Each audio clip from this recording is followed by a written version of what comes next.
খবর পড়ছি আমি হাতি মাস্টার। এখন শুনবেন রাত 30-এর সংবাদ। খবর প্রচারিত হচ্ছে ফরিদপুর জেলা ভাঙ্গা থানা তুদেরপুর ইউনিয়নের মতিনের ভিটা সেন্টার থেকে। এখন শুনবেন প্রধান খবর। কাল বঙ্গোপসাগরে আগুন লেগে পানি পুরে ছাড়খার হয়ে যায়, কিন্তু মাছের কোনো ক্ষয়ক্ষতি হয় নাই। মাছ বলছে আমরা পানি ছাড়া নিরাপদে আছি। এই আগুন নিবানোর জন্য মোদী তরফ থেকে 7 বস্তা পেট্রোল ও 14 বস্তা কেরোসিন তেল পাঠানো হয়েছে।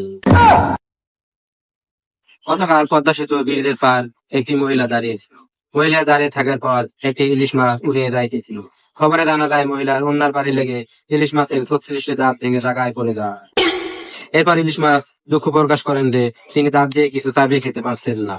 আমাদের ডাক্তার ইউনূস ইলিশ মাছের দাঁতগুলো লাগানোর জন্য 36 লাখ টাকা পুরস্কার প্রদান করে। গতকাল আরিচের ঘাটে একটি হাতি দাঁড়িয়েছিল। হাতি দেওয়ার পর ফেরিখানা নষ্ট হয়ে যায়। 15-16 খানা বাস বোঝাই করা সত্ত্বেও হাতির পিঠের উপর ফেরিখানা তুলে দেওয়া হয়েছিল।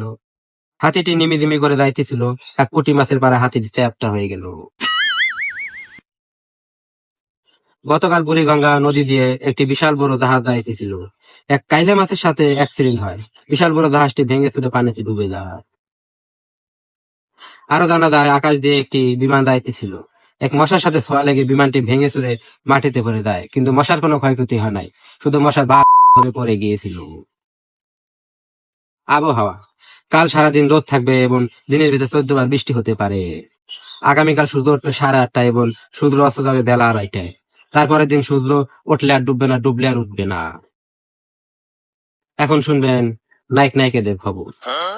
এই মাত্র গোপন সূত্রে জানা গেল শাকিব খান দিঘিকে নিয়ে পালিয়েছে। সেই খবর শুনে সাকিবের দুই বউ অপু আর বুবলি কান্নায় ভেঙে পড়েন। সেই কান্নার জলের চাপে ফারাক্কা বাঁধ ভেঙে যায়। এখন শুনবেন খেলার সংবাদ। বাংলাদেশ বনাম আফগানিস্তানে। অনেকদিন পর লিটন দাস দুর্দান্ত বোলিং করেছেন। সে একাই 42 উইকেট নেন। পাশাপাশি মুস্তাফিজুর রহমান 36 বলে 36টি 6 মেরেছেন এবং মোট রান করেছেন 1750। আজকের মতো খবর বিরতি, আগামীকাল দেখা হবে।